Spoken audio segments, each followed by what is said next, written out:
Did you know that in the quiet aftermath of a war that shook the cosmos, humanity's first chapter was written not in triumphant fire, but in cold, wet clay? Imagine a world freshly remade, where the new divine rulers on Mount Olympus were still learning the intricacies of cosmic management, and their newest tenants, mortal men and women, were left to shiver in the dark, quite literally. This wasn't an age of heroes or shining cities, but a time of simple, profound vulnerability. Just before we dive in, please take a second to tap the like button and subscribe to the channel. It's the single best way to support our work and ensure you never miss a new story. We're always curious, so let us know in the comments what part of the world you're in and what time it is for you. Now, picture the scene. The great Titanomachy is over.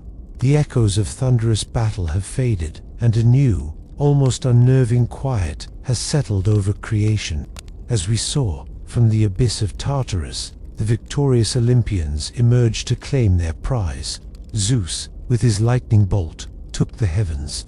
Poseidon, with his trident, claimed the seas, and Hades, the unseen realm below. The universe was neatly divided, a cosmic kingdom under new management. And from the gleaming peak of Mount Olympus, it seemed that order had finally triumphed over chaos. But as we hinted at the end of our last story, ruling the stars and seas would prove to be simple compared to the challenge of ruling the most unpredictable creation of all, humanity. You are there, in this fledgling age. You feel the world as they did.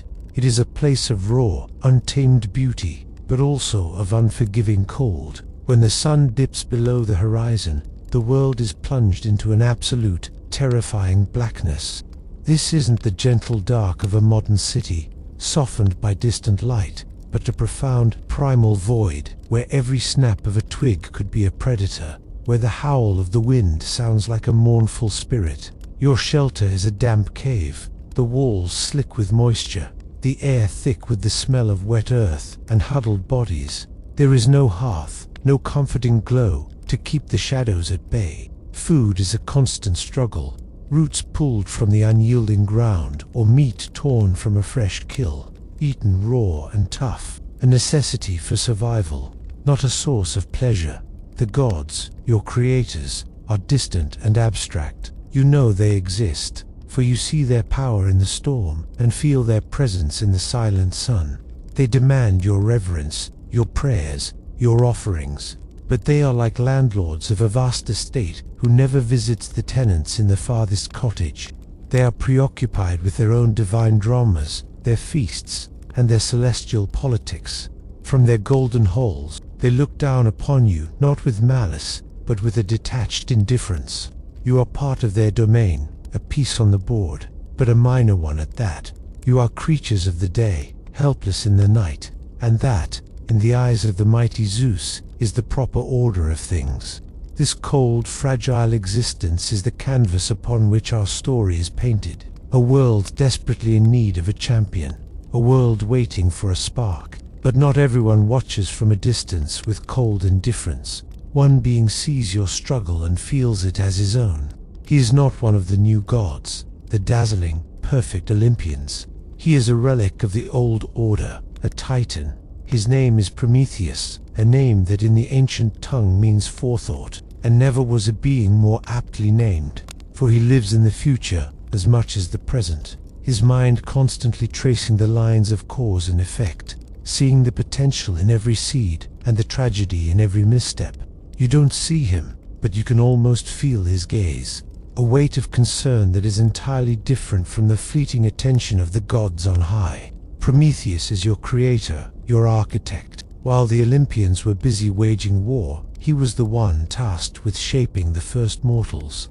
You can imagine him, a figure of immense and ancient power, kneeling by a riverbank. He scoops up handfuls of wet, red clay, and with a sculptor's care and a father's love, he molds it into a familiar form. He breathes into the lifeless figures, and a spark of something divine, a faint echo of the gods themselves, animates the clay. He is not just your maker, he is your kin. He sees his own ingenuity, his own spark of thought, reflected in your curious eyes. And so, When he looks upon your world, he doesn't see a successful project of cosmic engineering. He sees his children, shivering and afraid. His heart aches with a profound empathy that the other gods cannot comprehend. Zeus, from his throne, sees a necessary order. He believes that keeping humanity weak and dependent is essential for maintaining the balance of power. A mortal who is constantly struggling for survival has no time to dream of challenging the heavens. It is a cold, political calculation, the logic of a king securing his reign. But Prometheus sees not a potential rival, but a family in pain. He watches you huddle in your caves, listening to the gnawing sounds of hunger and the whimpers of the cold. He sees you attempt to hunt, armed with nothing but crude stones and desperate courage, often failing. He witnesses the brief, brutal reality of your lives, devoid of art, of story, of comfort. What is the point of creating a being with the capacity for thought? He wonders, only to condemn it to a life of instinct and fear. It is a cruel paradox, a masterpiece left unfinished in a cold, dark room. Historians and mythologists still debate the exact nature of Prometheus's relationship to humanity in the various myths. In some versions, he is a solitary creator. In others, he works alongside his brother. But the constant, the unwavering thread in every telling is his deep and abiding compassion. He is the ultimate champion of the underdog, the patron of potential. And as he watches you, a quiet, unshakable resolve begins to form in his ancient mind. The forethought that defines him shows him a branching path. One leads to humanity's continued bleak existence.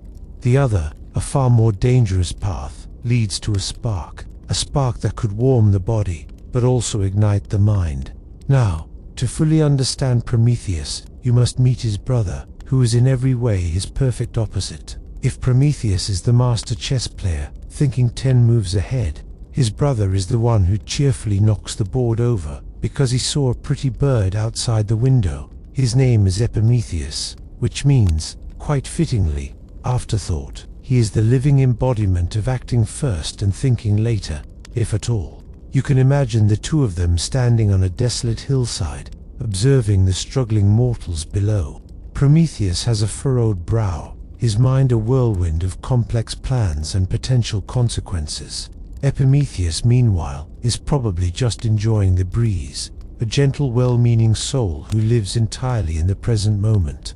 He is not malicious, nor is he unintelligent. He simply lacks the burden of foresight. He sees the world as it is, not as it could be or should be. He doesn't see shivering, desperate creatures. He sees beings who are, at this very moment, alive. And for Epimetheus, that is enough. This fundamental difference is key to everything that comes next. There is an old version of the creation story that perfectly illustrates his nature.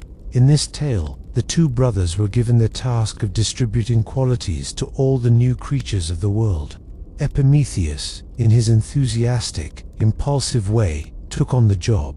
He gave out courage to the lion, swiftness to the deer, a hard shell to the tortoise, and beautiful wings to the eagle. He had a wonderful time doing it, but in his haste, he used up all the good gifts.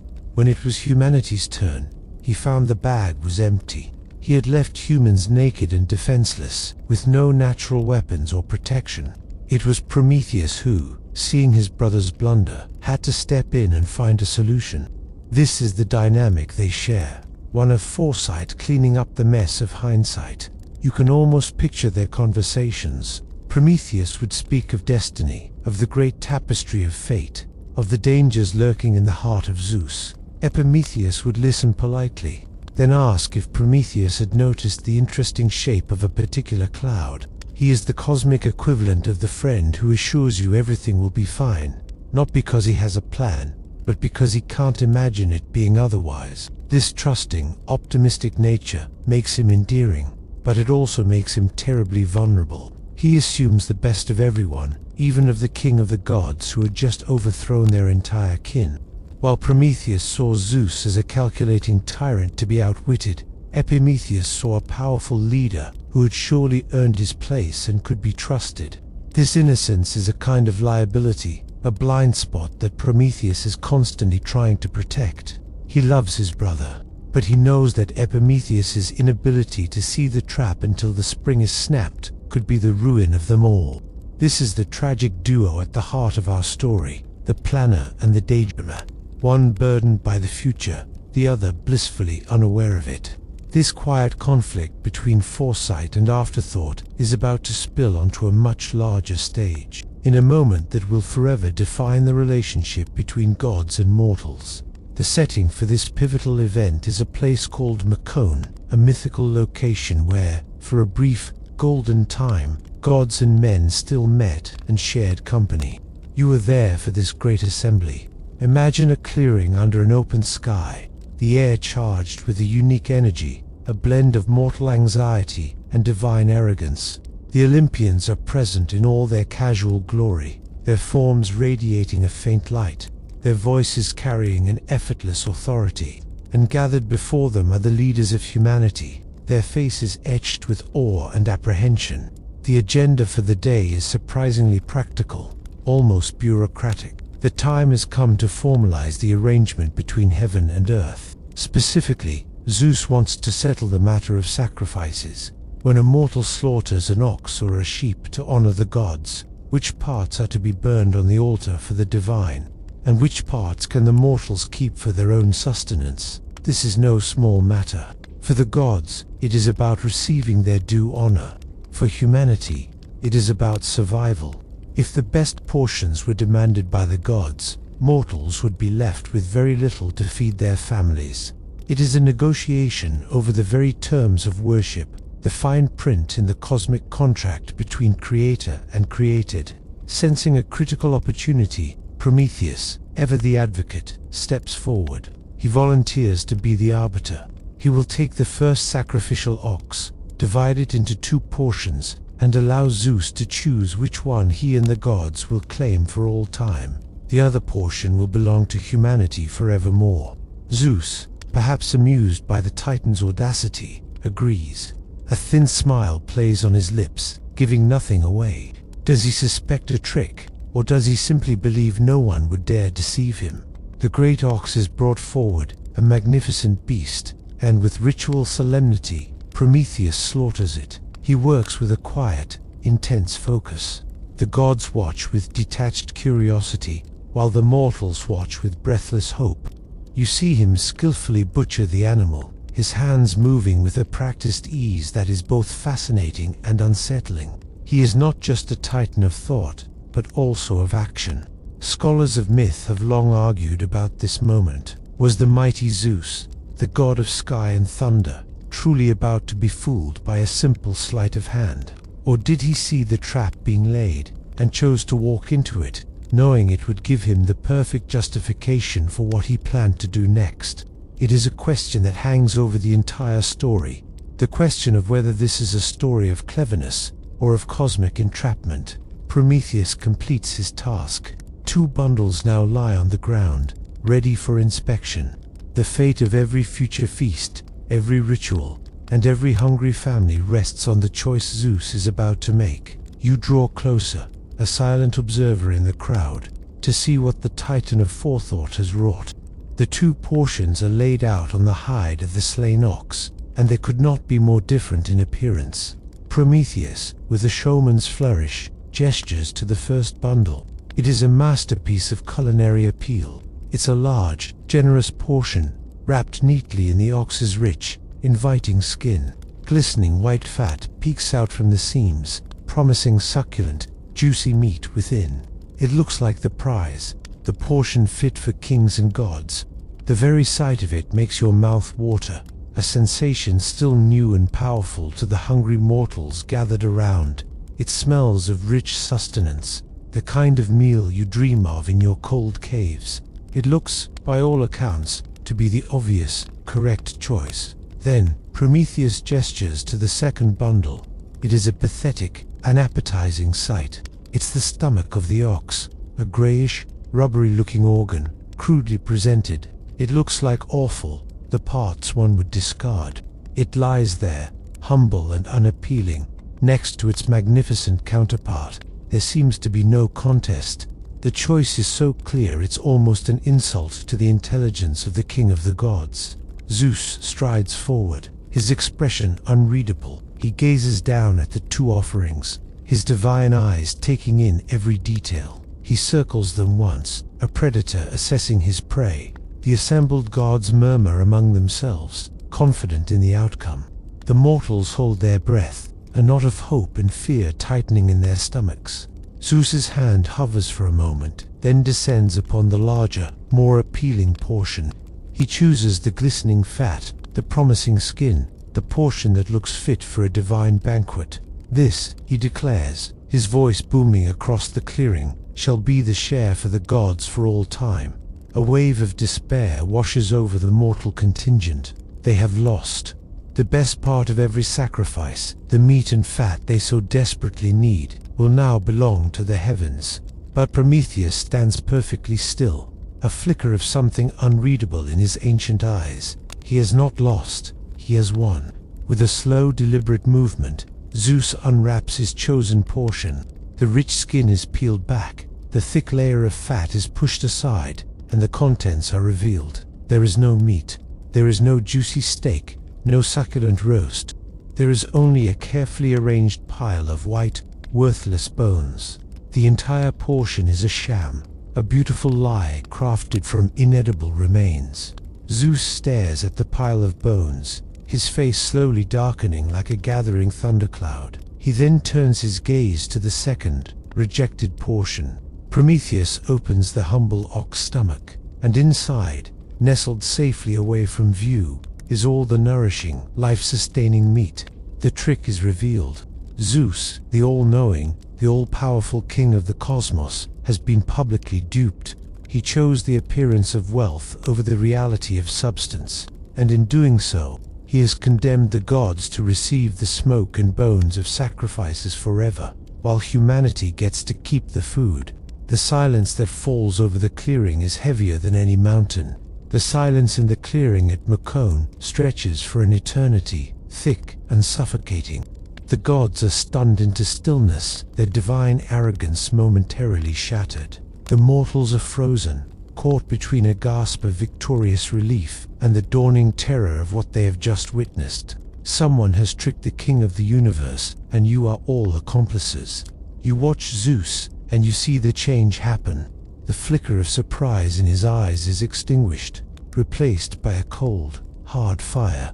The air around him crackles with an unseen energy, and the sky above, previously a clear, benevolent blue, begins to darken at the edges as if mirroring his mood. This is not the blustering anger of a common man. This is the fury of a cosmic sovereign whose authority has been publicly challenged and found wanting.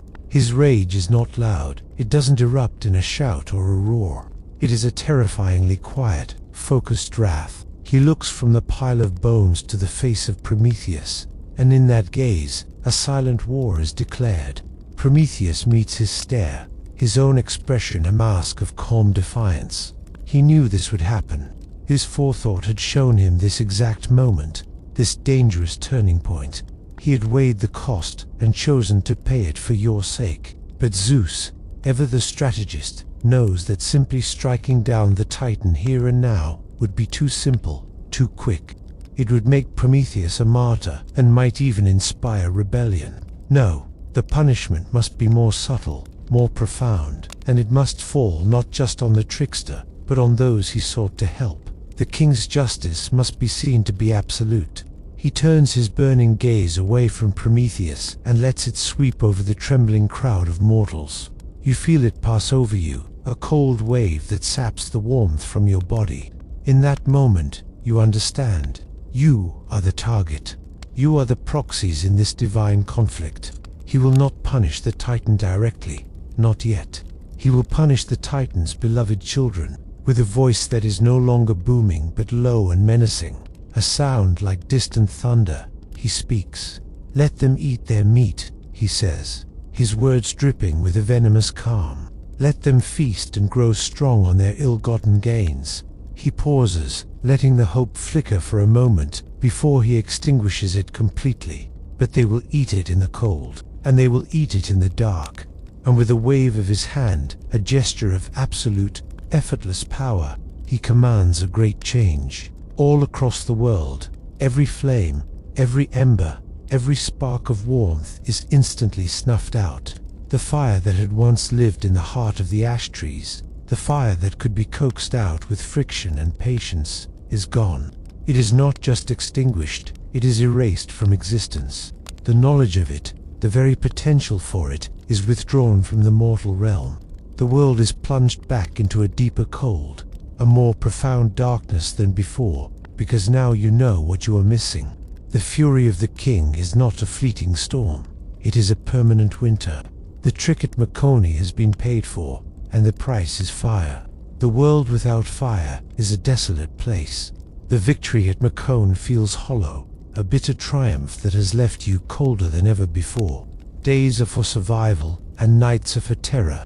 But Prometheus, from his place of exile, sees this new, harsher reality, and his resolve only hardens. He cannot, will not, allow this to be the final chapter for his creation. His mind, always racing ahead, begins to formulate a new plan, one far more audacious and dangerous than the last. Tricking Zeus over a sacrifice was one thing, but what he contemplates now is not a trick, it is theft, and the target is the very heart of divine power, Mount Olympus itself. He knows he cannot challenge Zeus with force. The Titanomachy proved that.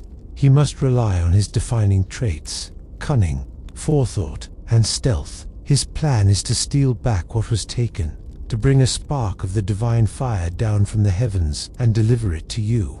You can imagine him, a solitary figure cloaked in shadow, beginning his impossible journey. He must ascend Olympus, the one place in the cosmos he is expressly forbidden to go. He travels under the cover of darkness, using his ancient knowledge of the earth to find secret paths and hidden ways up the treacherous slopes of the divine mountain. The air grows thin and charged with power as he climbs, the very rocks humming with the energy of the gods. He reaches the gleaming city of the gods, a place of impossible architecture and radiant light. He moves like a ghost through the golden streets, his heart a steady drum of purpose against the overwhelming awe of his surroundings. Historians of myth debate the exact source of the fire he sought.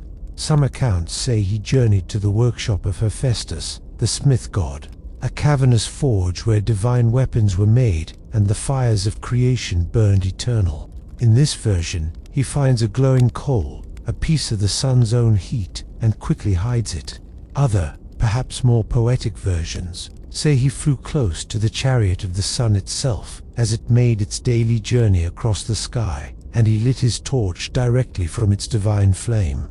The vessel for this precious, stolen cargo is a simple, humble object, a hollow stalk of a giant fennel plant. This is one of those wonderfully specific, odd details that makes mythology so rich. The pith of a fennel stalk is dry and fibrous. It smolders slowly without producing much smoke or flame, making it the perfect container for smuggling a secret fire. Prometheus carefully places the ember inside the stalk, where it glows like a captured star. He now holds the key to humanity's future in his hands. The journey down from Olympus is even more perilous than the ascent. He is not just a trespasser now, he is a thief, carrying contraband of the highest order.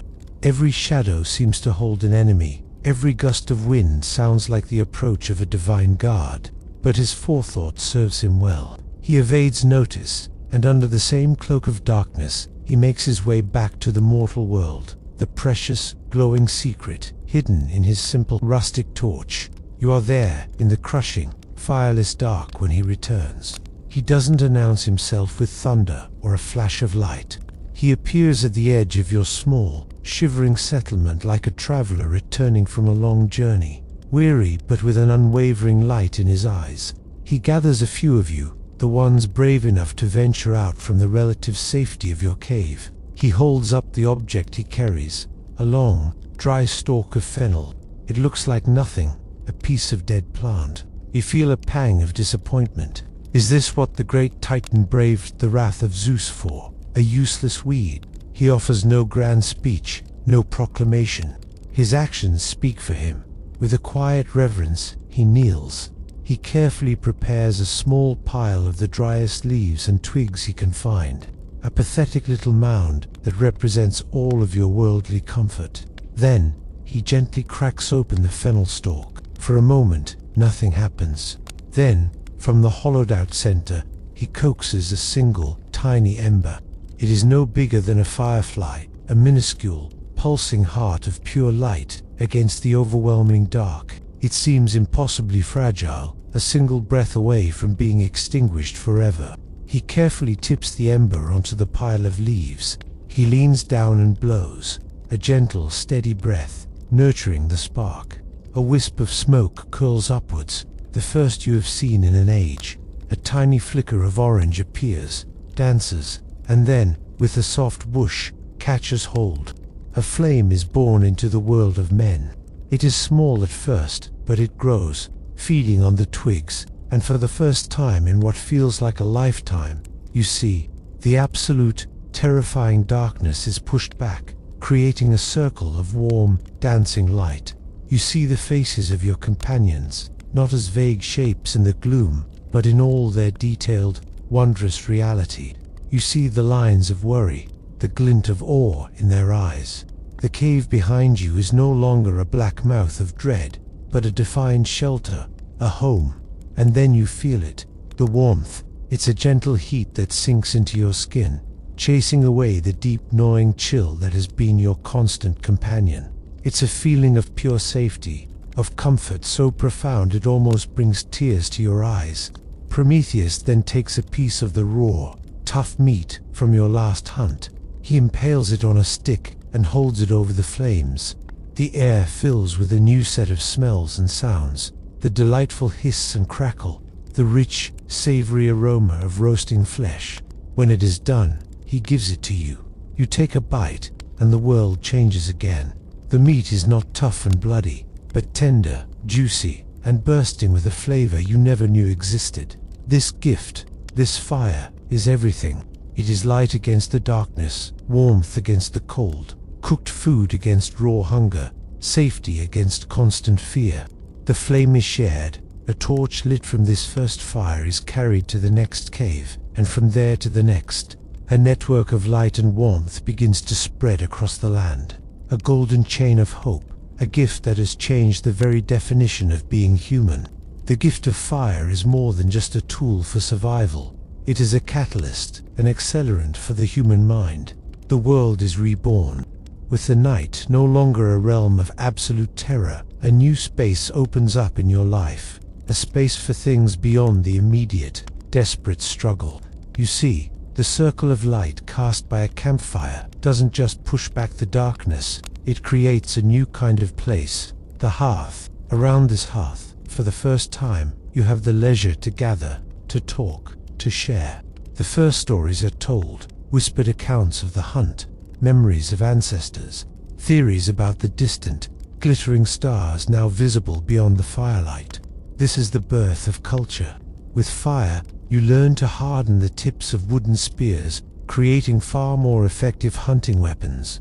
You learn to bake clay, turning soft, malleable earth into durable pots and vessels to store food and water. This is the birth of technology. The ability to cook food does more than just make it taste better. Cooked food is easier to digest and provides more energy, a crucial biological advantage. Some anthropologists and historians even subscribe to the cooking hypothesis, arguing that the discovery of cooking was the single most important step in human evolution. It allowed for the development of smaller digestive tracts and, more importantly, fueled the growth of our large, energy-hungry brains. The fire in the hearth literally fueled the fire of consciousness in your mind. You begin to look at the world differently. You are no longer just a victim of your environment. You are an active participant, a shaper of it. You can melt rocks to get at the metals inside, forging tools, ornaments, and eventually, weapons. You can clear forests to make way for settlements, bending the landscape to your will. It is an intoxicating feeling. This newfound power, a sense of mastery begins to creep into the human spirit. You are no longer the shivering, helpless creatures Prometheus first pitied. You are builders, thinkers, innovators, but as you stand in the warm glow of your own creation, you are unaware of the shadow that this bright light casts. This is the dawn of hubris. With every new invention, with every problem solved by your own ingenuity, the gods on their distant mountains seem a little less important, a little less necessary. You begin to feel self-sufficient. Why pray for warmth when you can build a fire? Why beg for protection when you can forge a sword? This subtle shift in attitude does not go unnoticed. From his throne on Olympus, Zeus watches this transformation with a growing sense of alarm, mixed with a cold, vindicated fury. He sees the smoke rising from countless human settlements, and to him, it is not the smoke of progress, it is the smoke of defiance. Prometheus didn't just give you fire, he gave you the seed of divinity, the power to change your own world. And in Zeus's eyes, that is a crime that cannot go unpunished. The first part of his revenge had failed. Humanity was thriving. So now, he would devise a new, far more insidious punishment. Zeus's second plan for revenge is a work of terrible genius. He realizes that taking something away from humanity, like fire, only inspires them to reclaim it. A direct attack would only create heroes and martyrs. So, he decides on a different strategy. He won't take anything away. He will give them a gift so beautiful, so enchanting, so utterly irresistible, that they will welcome it with open arms, never suspecting that it is, in fact, a vessel of ruin. This gift is to be his masterpiece of vengeance, a beautiful evil to balance the good of fire. And this beautiful evil will have a name, Pandora. He summons the gods to his throne room on Olympus. You can imagine the scene, the divine assembly gathered, the air humming with power. But this is not a council of war. This is a creative meeting, a brainstorming session for destruction. Zeus lays out his plan, and it is here we see the true, terrifying extent of the Olympian family's combined power. He turns first to Hephaestus, the master craftsman, the lame smith god, who can create wonders from metal and earth. You, Zeus commands, will take earth and mix it with water. You will sculpt for me a maiden, one with the lovely face of an immortal goddess, but with the voice and strength of a human. Hephaestus, ever obedient to the king, limps away to his forge to begin the terrible task. You can picture Hephaestus at his work, the fires of his forge casting flickering shadows on the walls. He is not forging a sword or a shield, but a living being. He kneads the clay with his powerful, calloused hands, his divine skill shaping the inert mud into graceful limbs, a slender neck, and a face of such perfect, heartbreaking beauty that it could make even the gods weep. He breathes life into it, not the chaotic free life of a mortal, but a controlled, programmed existence. The form on his anvil is perfect, a silent, beautiful statue waiting for its soul. Next, Zeus turns to the other gods, assigning them their roles in this divine conspiracy. To Athena, the goddess of wisdom and craft, he gives the task of clothing the creation. Athena, with a heavy heart perhaps, weaves exquisite garments of silver and places an intricately embroidered veil over the maiden's head. She teaches her the fine arts of weaving and needlework, giving her skills that would make any mortal woman envious. Then comes Aphrodite, the goddess of love and beauty. She anoints the maiden's head with grace and pours upon her a charm that is both irresistible and deeply unsettling. She bestows upon her the power to inspire a painful, burning desire in the hearts of all who see her. Finally, Hermes, the messenger god, the trickster, the master of lies and cunning, is called forward. His contribution is the most crucial, the most venomous.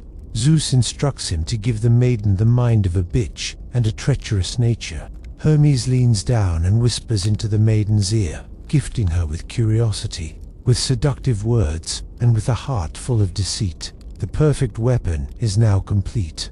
She is a living, breathing paradox, a thing of divine beauty filled with human weakness and God-given deceit. The creation is complete. She stands before the assembled gods on Mount Olympus, a silent, breathtaking figure. She is a masterpiece, a collaboration of divine talents, all focused on a single, malevolent purpose. Hephaestus has given her a perfect form, a body sculpted from the earth itself, giving her a connection to the mortal world she is destined to ruin. You can almost feel the texture of the clay beneath her flawless skin, a constant reminder of her humble origins, a stark contrast to the divine artistry lavished upon her. Athena, the wise and strategic goddess, has dressed her not just in cloth, but in an aura of respectability and skill. The silver robe's shimmer, the embroidered veil hints at a mysterious modesty, and the knowledge of weaving she carries in her mind makes her seem like the ideal partner, a contributor to a household, not a destroyer of it. It's a clever disguise, clothing her destructive purpose in the garments of domestic virtue. Aphrodite's gift is perhaps the most potent. It is not just beauty, it is something more active, more dangerous. It is charisma, an inescapable charm that bypasses reason and speaks directly to desire. When you look at her, you don't just see a beautiful woman, you feel an ache, a longing that feels personal and profound. It is a weaponized form of love, designed to disarm and captivate, to make the victim an enthusiastic participant in their own downfall.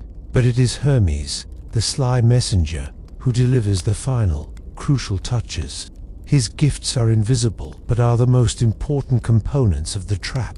He gives her the power of persuasive speech, the ability to craft words that are as beautiful and appealing as her face. He can make a lie sound like a sacred truth. And then there is the masterstroke, the key to the entire plan. Hermes plants a treacherous nature deep within her heart. This is not simple dishonesty. It is a fundamental part of her being.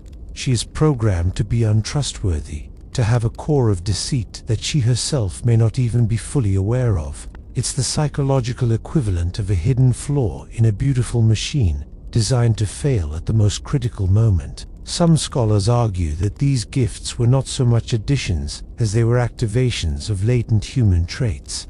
The gods simply took aspects of the mortal condition, desire, curiosity, the capacity for deceit, and amplified them to a divine, irresistible degree. She is not an alien monster.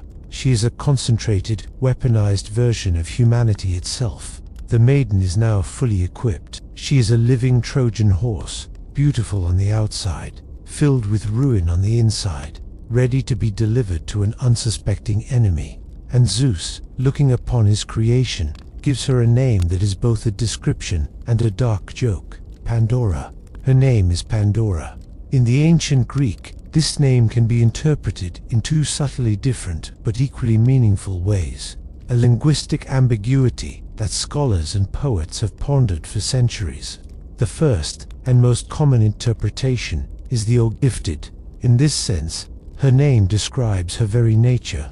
She is the one who has received gifts from all the gods. Hephaestus gave her form, Athena gave her skill, Aphrodite gave her grace, and Hermes gave her a cunning mind. She is a composite being, a walking testament to the combined, and in this case malevolent, power of the entire Olympian pantheon. Her name is a boast from Zeus, a declaration that all of divine authority has conspired to create this single, perfect instrument of revenge. But there is a second, more provocative way to read her name. It can also mean the gift to all. In this interpretation, she herself is the gift, sent from the gods to all of humanity. This shifts the focus from her creation to her purpose. She is not just a collection of divine attributes, she is a package, a delivery intended for the entire mortal race. This reading adds a layer of cosmic irony to the story. Zeus is not just punishing humanity, he is framing it as an act of generosity. He is sending them a gift, a term that implies benevolence and goodwill, while knowing full well that this gift carries their doom. It is a masterful piece of divine sarcasm, a cruel joke played on a cosmic scale. You can feel the weight of this name as she is presented. The gods call her Pandora, and the name hangs in the air, shimmering with its dual meaning. Is she the recipient of all gifts, or the gift for all men? The truth, of course, is that she is both. This ambiguity is at the heart of her character. She is a paradox, a being of beauty and treachery, a gift and a curse. This dual nature has fascinated thinkers for ages. Some feminist interpretations of the myth see Pandora not as a villain, but as the first victim, a being created without consent and programmed for a destructive purpose she didn't choose. She is a pawn in a game played by powerful male deities, her own desires, and will completely irrelevant to her creators. The academic debate continues. Was Pandora inherently evil, or was she simply a vessel for evils placed within her sphere of influence? Did she act out of malice, or out of a divinely implanted and irresistible curiosity? The ancient texts themselves are not entirely clear, leaving room for centuries of interpretation. What is certain, however, in the context of our story, is her role. She is the beautiful, irresistible bait. Hermes, the divine messenger, is tasked with her delivery. He takes her by the hand, a radiant god, leading a woman of impossible beauty, and begins the journey down from the splendor of Olympus to the humble, firelit world of mortals. Her destination is specific. She is not being sent to just any man. She is a carefully targeted delivery for one person in particular, the well-meaning, impulsive, and catastrophically naive brother of Prometheus, Epimetheus, the afterthought. Long before Pandora's creation, while he was still free, Prometheus had sat down with his dear, simple-minded brother. You can imagine the scene, the earnest, worried look on Prometheus's face, a stark contrast to the open, trusting expression on Epimetheus's. Prometheus, his mind always playing out the future, saw the inevitable retaliation from Zeus. He knew the king of the gods was not the type to forgive or forget a public humiliation. The punishment would come, and it would likely be disguised, subtle, and aimed at their weakest point. And their weakest point was, without a doubt, Epimetheus's gullible nature. "Brother," Prometheus would have said, his voice low and serious, "listen to me, and for once, let my words sink in. Zeus is not our friend, he is our king, but he is also our enemy. He will try to hurt me by hurting you, and he will do it with a smile." He would have gripped Epimetheus by the shoulders, trying to impart the gravity of his warning. Never, under any circumstances, accept a gift from Olympus, no matter how beautiful, no matter how tempting, no matter how harmless it seems. If a gift comes from Zeus, it is not a gift, it is a trap. It is poison in a golden cup. Do you understand me? Reject it, send it back, do not even touch it. Epimetheus would have nodded solemnly, promising to heed the warning. In that moment, he would have meant it with all his heart. He loved his brother and trusted his wisdom. The words would have made sense in the abstract, a clear and simple rule to follow. But afterthought is his nature. He doesn't live in the world of abstract rules and future possibilities. He lives in the here and now, a world of sensory experience, of immediate feelings and reactions. And then, one day, the abstract warning collides with a beautiful, tangible reality. Hermes arrives at Epimetheus's dwelling, not with a thunderous announcement, but with a casual, friendly demeanor. And by his side is Pandora. Epimetheus steps out to greet the messenger god, and his mind goes completely blank. All the warnings, all the promises he made to his brother, evaporate in an instant. Before him stands the most beautiful creature he has ever seen. It's not just her physical perfection, it's the aura Aphrodite gave her, that irresistible charm that flows from her and envelops him completely.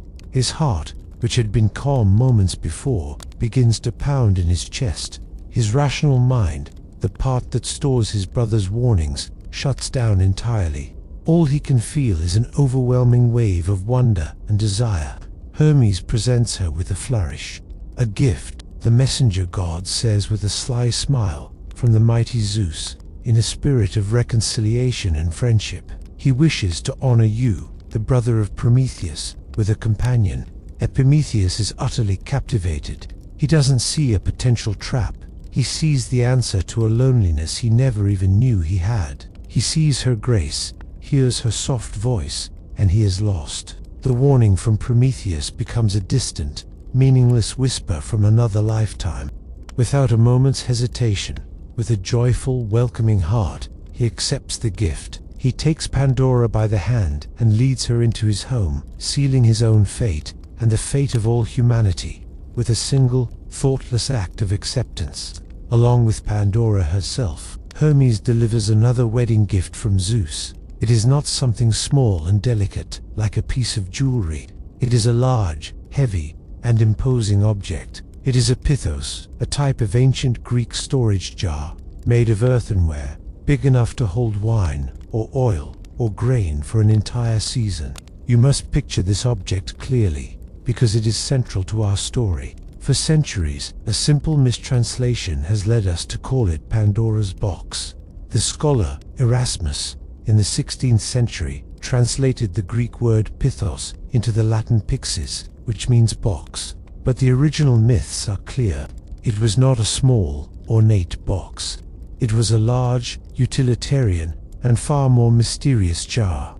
This pithos is placed in the corner of the simple home that Epimetheus and Pandora now share. It is a constant, looming presence. It is beautifully made, in its own way. The clay smooth and dark, perhaps with intricate patterns etched into its surface. But if you were to look closely at these patterns, you might feel a sense of unease.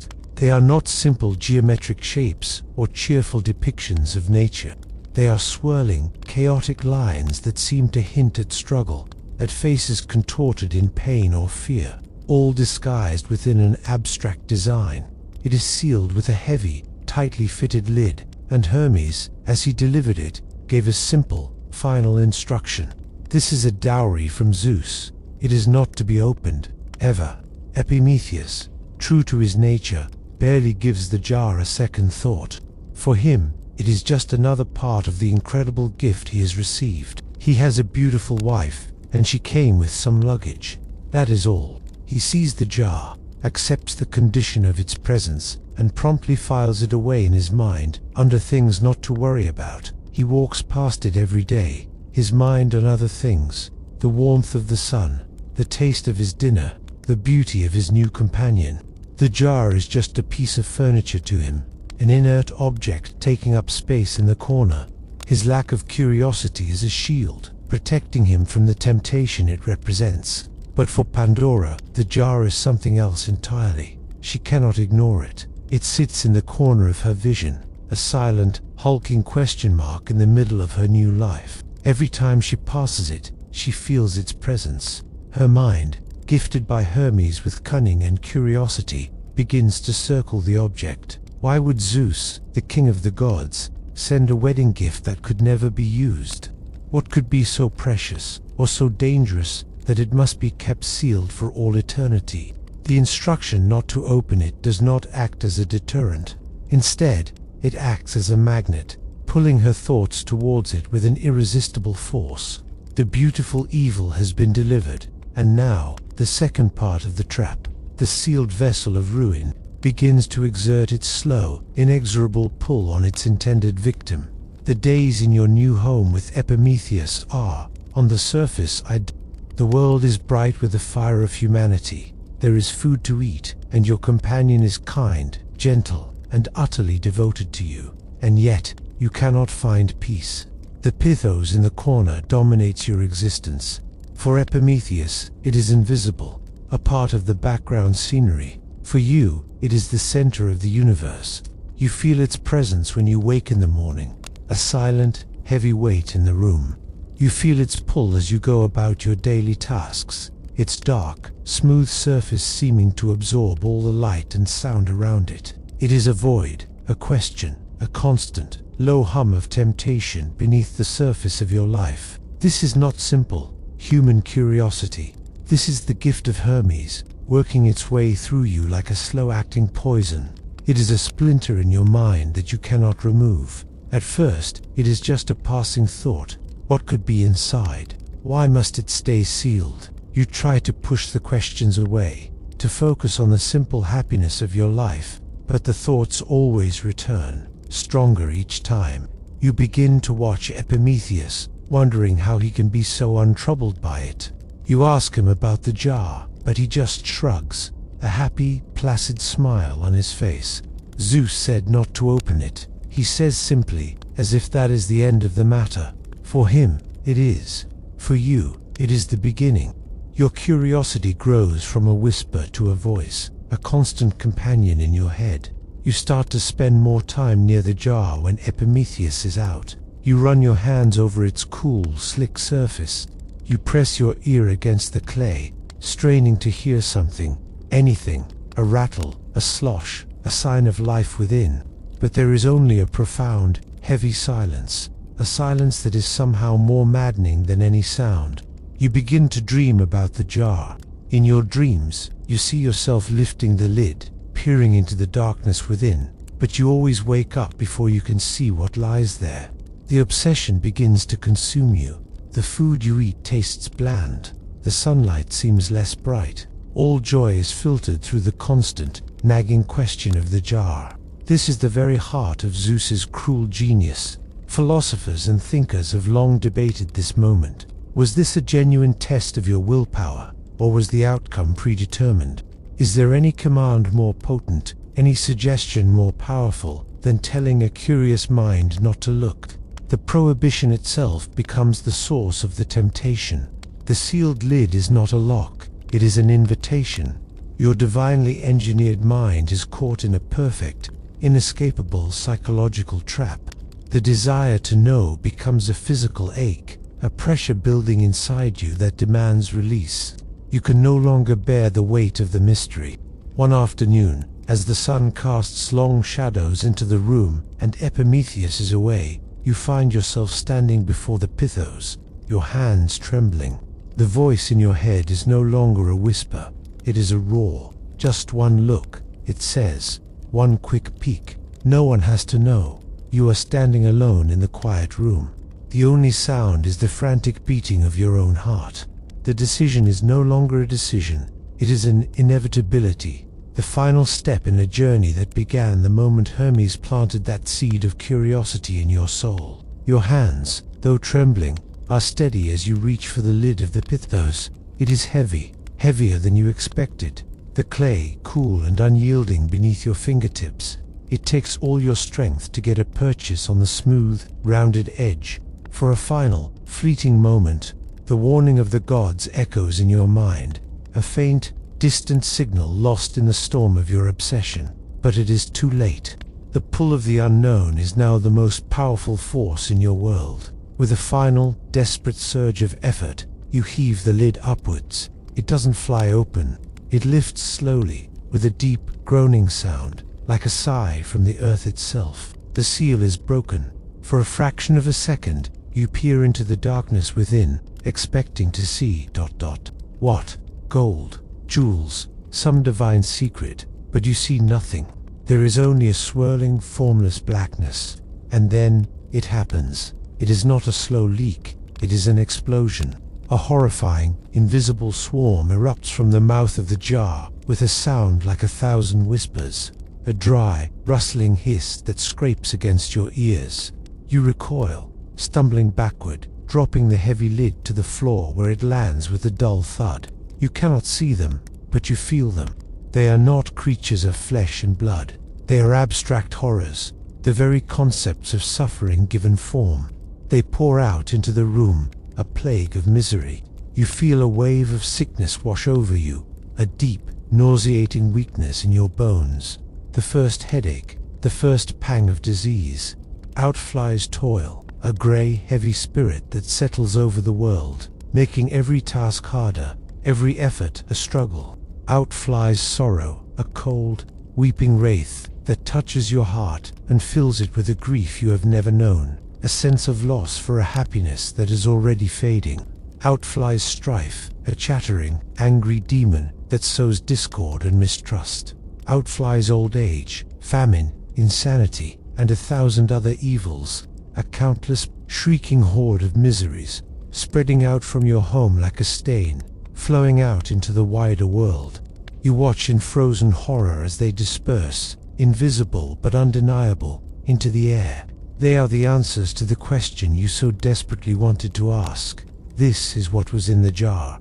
Not treasures, but torments. Not secrets, but sorrows. Zeus's gift was not the jar itself, but its contents. You have not just broken a rule, you have broken the world. You have single-handedly unleashed every plague, every pain, every hardship that will ever afflict the human race. The beautiful, idyllic world that existed moments before is gone forever, replaced by a new reality of suffering and struggle.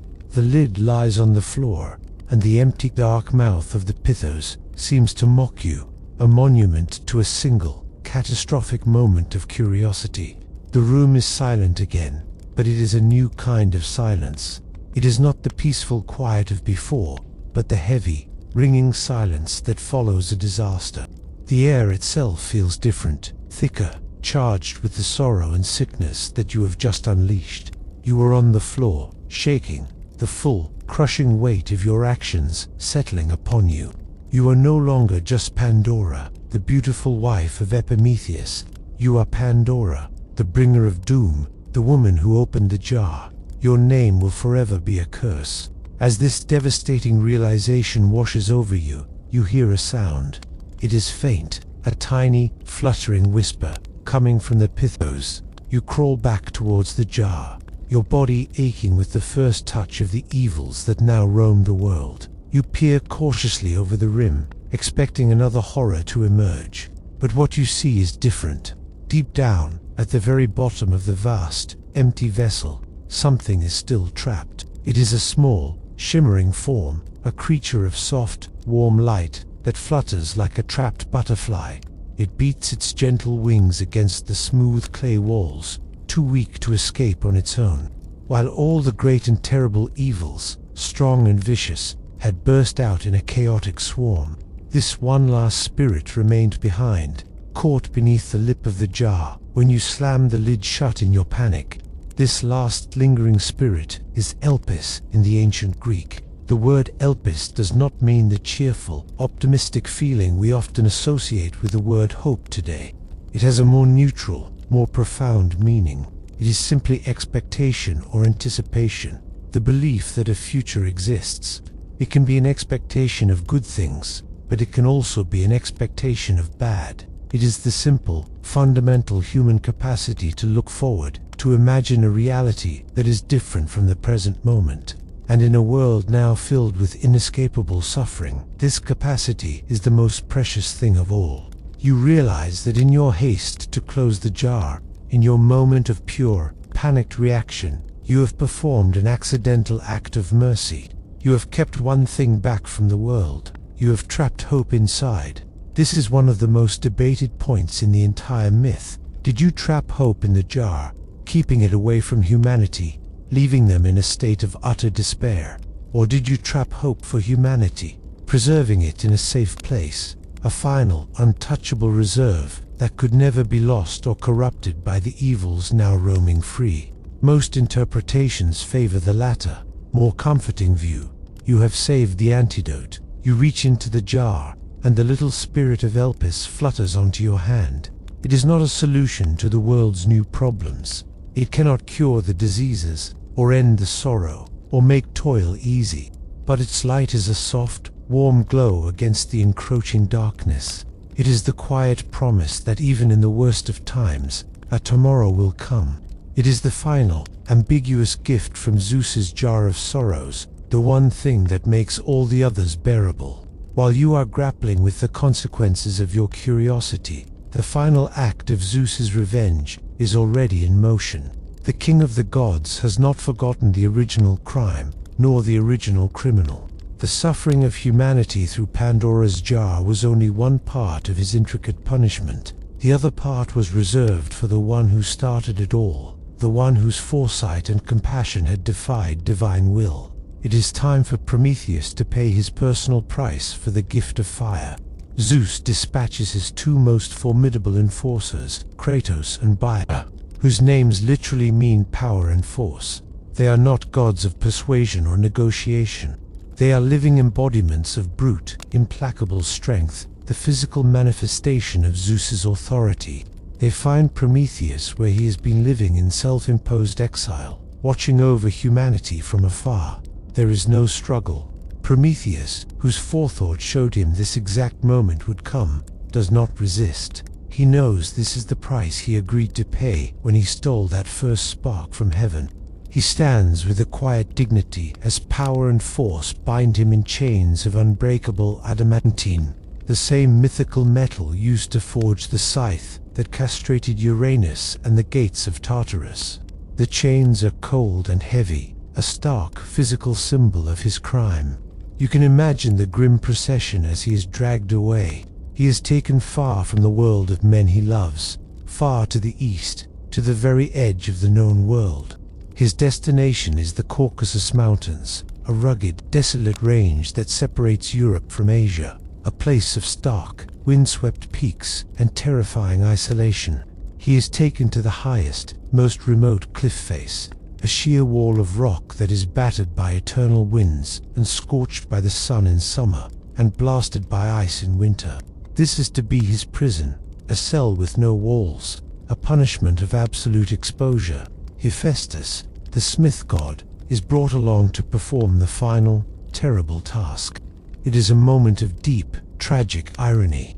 Hephaestus, who had once been a friend and fellow creator, is now forced to act as the jailer for the very being who embodies rebellion against Zeus's tyranny.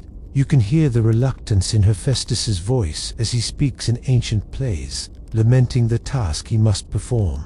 But he is bound by the will of Zeus. With heavy blows from his divine hammer, he drives great metal stakes through Prometheus's limbs, pinning him to the face of the rock. Prometheus does not cry out. He endures the agony in stoic silence, his gaze fixed on the distant horizon, towards the lands where his beloved mortals now live with the fire he gave them. The Titan is chained, immobilized, a permanent fixture on the desolate mountain, waiting for his sentence to truly begin. Prometheus is pinned to the rock, a solitary figure against an unforgiving landscape. The chains of adamantine are unbreakable, the stakes driven deep into the ancient stone. He is a prisoner of the sky and the wind, but the chains and the isolation are only the beginning of his torment. Zeus has devised a punishment that is as eternal as it is gruesome, a masterpiece of perpetual suffering designed to break the Titan's indomitable spirit. As the first dawn breaks over the Caucasus Mountains, Prometheus sees a shadow fall over him. He looks up and sees a great, dark shape circling in the sky above. It is a giant eagle, a creature of immense size and terrifying ferocity. This is no ordinary bird of prey. It is a divine instrument of torture. Some say a child of the monsters Typhon and Echidna, sent directly by Zeus. The eagle descends with a piercing shriek, its talons extended like sharpened daggers. It lands upon Prometheus's chest, its weight a crushing burden, its cruel, intelligent eyes staring into his head, and then it begins its work. With its sharp, powerful beak, it tears through the Titan's flesh and muscle, ignoring his immortal groans of agony. It digs deep into his body, reaching his liver. It then proceeds to eat the organ, piece by bloody piece, a slow, agonizing process that lasts for hours. The pain is unimaginable, a white-hot, searing agony that would kill any mortal being instantly. But Prometheus cannot die. He is an immortal, condemned to feel every moment of the violation. He can only endure, his body convulsing against the unbreakable chains, his silent screams lost in the howling wind. When the eagle has finished its gruesome meal, it spreads its vast wings and flies away, leaving the Titan torn and bleeding against the rock, to suffer in the baking sun or the freezing night. This, you might think, is the end of the daily torment. But the cruelty of Zeus's punishment lies in its cyclical nature. Because Prometheus is a divine being, his body has the power to regenerate. Overnight, as he hangs in the desolate darkness, his wounds slowly begin to close. The torn flesh knits itself back together, and most miraculously, his liver, the very organ that was devoured, grows back completely, whole and new, ready for the next day's ordeal. So when the dawn comes again, the eagle returns, and the entire, horrific process begins anew. An eagle, a liver, and an eternity of pain. This is the price of fire. It is a symbol of the unending cycle of suffering and renewal, a physical manifestation of the struggle he endured for your sake. While humanity struggles with the evils from the jar, their champion endures a parallel, and far more direct, form of divine torment. The fire you use to warm your hands and cook your food is paid for, every single day, by the flesh of the one who stole it for you. And so, this is the world you now inhabit, a world remade, not by war, but by a theft and a gift. You stand at the dawn of what the poets will call the Age of Mortals, and it is a time of profound and painful contradiction. Look at your hands. They are the same hands that were once clumsy and cold, but now they know how to shape clay and bake it into pots, how to sharpen a spear in the flames, how to build a shelter that holds back the night. You have knowledge, the divine spark Prometheus paid for with his own flesh. The fire in your hearth is more than just warmth. It is a symbol of your own ingenuity, your ability to think, to create, to change your own circumstances. It is the fire of civilization itself. But as you feel the warmth on your face, you also feel a new ache in your back from a day of harder toil. You hear the sound of a child coughing in the night, a sound you never heard before the jar was opened. You feel a pang of sorrow for reasons you can't quite articulate, a shadow that now lingers even on the sunniest of days. This is the other half of your inheritance, the legacy of Pandora's curiosity. You are burdened by sickness, by strife, by the thousand invisible miseries that now swarm through the world like a relentless, unseen pestilence. Your newfound knowledge is forever paired with a newfound suffering.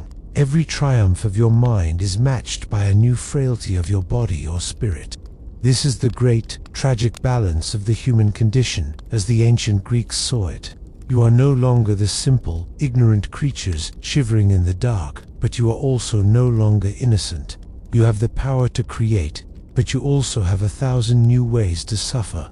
And caught between the light of the fire and the darkness from the jar, you have one single, flickering candle to guide you. Help is hope.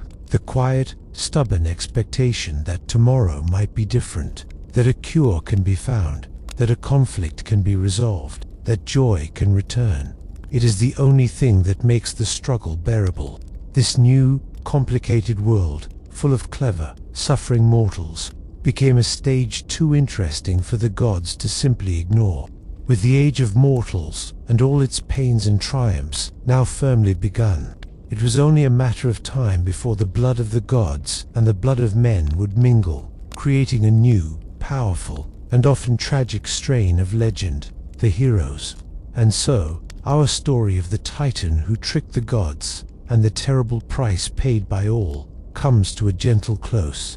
The echoes of a divine punishment and the whispers of a jar filled with sorrows begin to fade, leaving only the quiet of this present moment.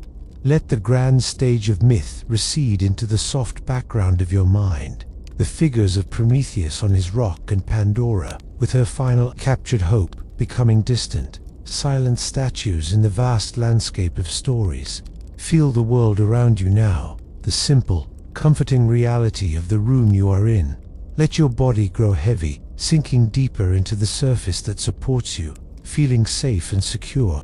Your breath is a slow, steady rhythm, a quiet, personal tide that rises and falls without any effort, a gentle anchor in the calm sea of the approaching night. The fire of knowledge and the chill of sorrow are just words now, their power fading with each passing, peaceful thought. Imagine that very first hearthfire, not as a symbol of cosmic defiance, but as a small, steady point of warmth in a vast and quiet darkness. See its gentle, orange light flickering softly, casting, dancing, sleepy shadows that soothe rather than frighten. It asks nothing of you. It simply is. A point of calm, a place of rest. Let that warmth fill your mind, a gentle, soothing glow that melts away the last edges of the day, leaving only a soft, comfortable darkness behind. There are no more tasks to complete, no more stories to follow. There is only this moment of profound peace, this gentle drift into a serene and well-deserved rest. The world of myth will wait. For now, There is only the quiet, the comfort, and the soft descent into pleasant dreams. The end, sweet dreams.